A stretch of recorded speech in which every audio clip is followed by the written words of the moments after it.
you've got your assessment coming up in a week or so and you're starting to get nervous, you've been doing all the preparation. In this video, I am going to share with you my 3 must-have tips for the assessment centre. By the end of this video, you will feel more prepared, more confident and ready to go.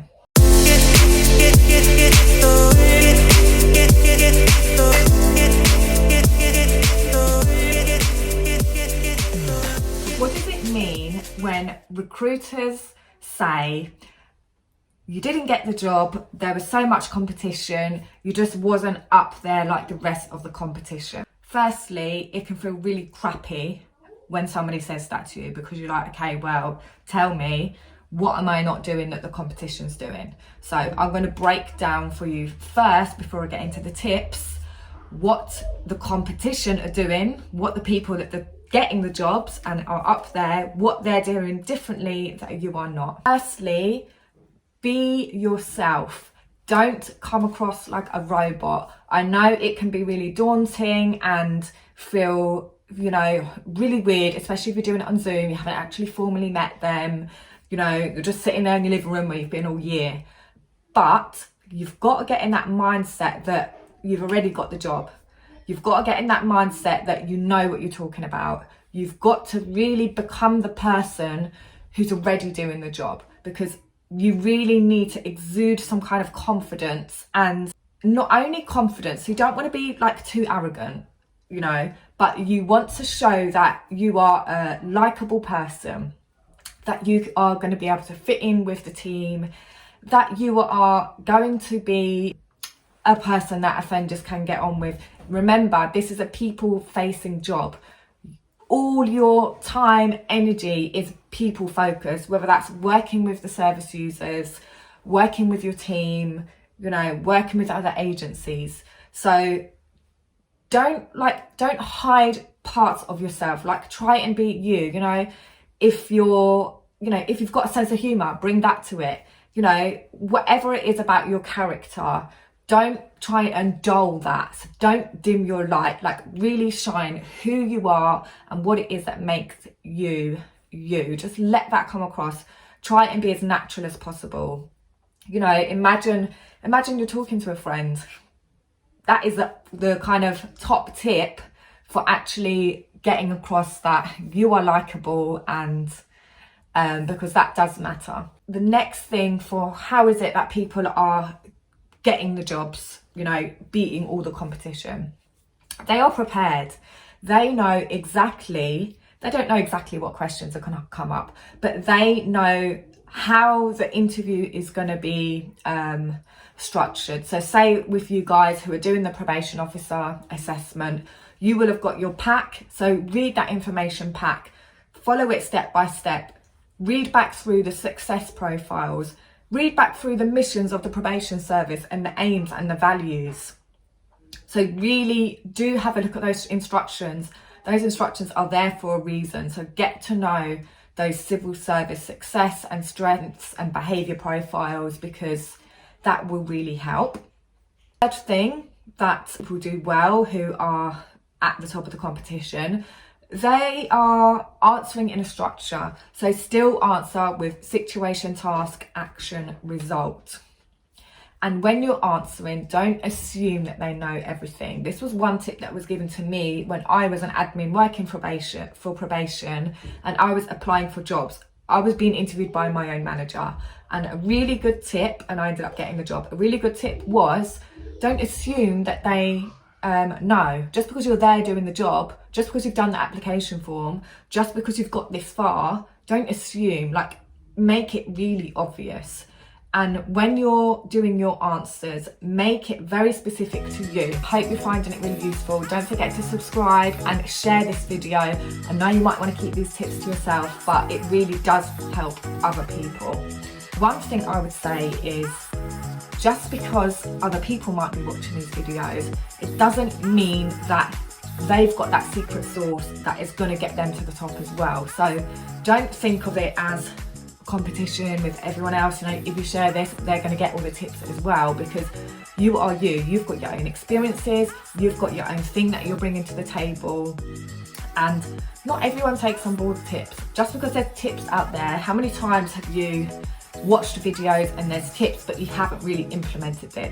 Which is why I offer my coaching, because you get more than just the tips. You get the whole process, you get the whole immersive experience of having a dedicated coach be your cheerleader, provide you with accountability, and ensure that you've got someone to practice with, someone to boost your confidence and develop your mindset. So tips is a really good beginning place. So feel free definitely to share this, and you can sign up to my one-to-one coaching or the pre-probation program that will be starting at the end of the summer. Let's get into some of the hot tips that I recommend if you've got your assessment centre coming up. Number one, for the role play, you will get a challenging offender. There is no doubt about that. You will have a challenging situation. I've had many in my job. So think again, when you are answering this, you want to beat the competition. So when you're doing the role play, be relaxed, be prepared for how you're going to deal with it. What is your body language? What is your tone of voice? What is your level of empathy? What things are you saying to them to calm them down? What things are you saying that is going to make your decision transparent? So if you go back to my role play video, I will leave it up here. You can go back there and I've got a full video showing you example of role play, but you really need to show that you've got the skills that you have talked about in your application form. They want to see them skills now in action. Here is one example.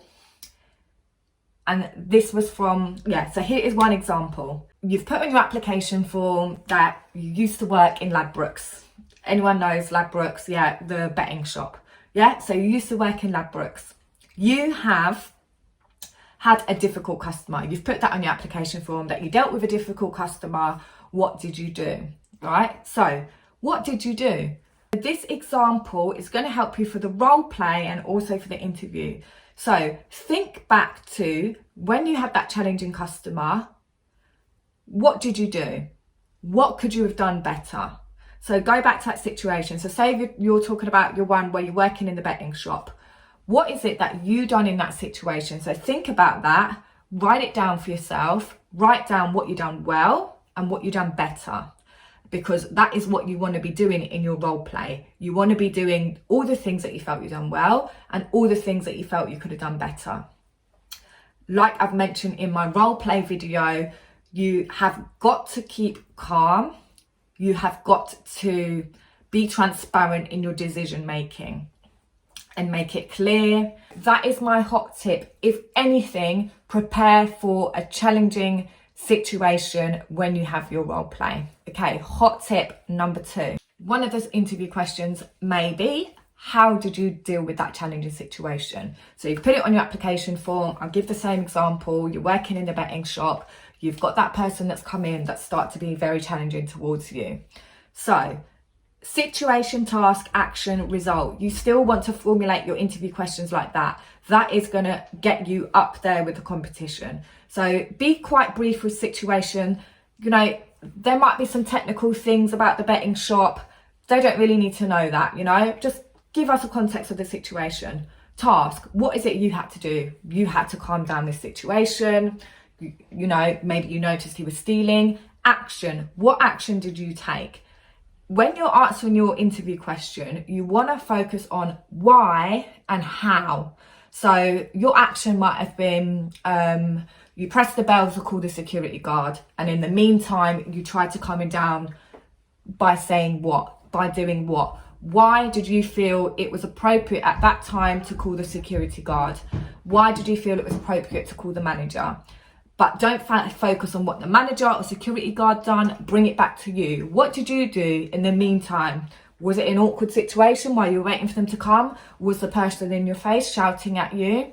Why did you do what you done? Maybe you're saying that you followed the policy and procedure. Why did you follow the policy and procedure? Why was it necessary at that time? Why did you choose to do that and not something else, because it shows that you have dealt with a challenging situation, you've had time to reflect on it, maybe what could you have done differently, what could you have done better, but really focus on why and how you made your decisions, not just the what. And hot tip number 3, which will be for the written task. So your written task, you may be asked to analyse some information. So when I done it, I think I had to analyse, I had some like pre-cons, so like previous convictions, another report and another report. So you may be asked to analyse that information and write a report, because in our job we have to do pre-sentence reports and parole reports, which are really key reports. When we are writing our reports, we draw on different sources. So we draw on, maybe if we're writing a report on a prisoner to see if he can get his parole, we may look at the prison records, but we may also talk to the prison officer, we may talk to his personal officer, we may get security records, we may talk to the drug and alcohol team, we may talk to his previous probation officer. So there's lots of information that you can gather. We may get information from the psychology report or from police records. So you're not just relying on one set of information. So make it clear where your sources are coming from, why you chose those sources. And again, when we do parole reports and pre-sentence reports, a bit like an essay, we're coming down to the conclusion, the recommendation. So in your recommendation, say if you've got a case and you've said, okay, should he be returned to prison? He's breached his conditions, so he has committed another offence. Why are you choosing what you're choosing? You may say, actually, it's so serious, he's gone to prison. You may say he's suitable for a probation program in the community. Why are you not suggesting prison? What would the impact of prison be for this particular scenario, for this particular person? Don't make it general, make it specific to the scenario. Why is it that you have chosen to put on an alcohol condition?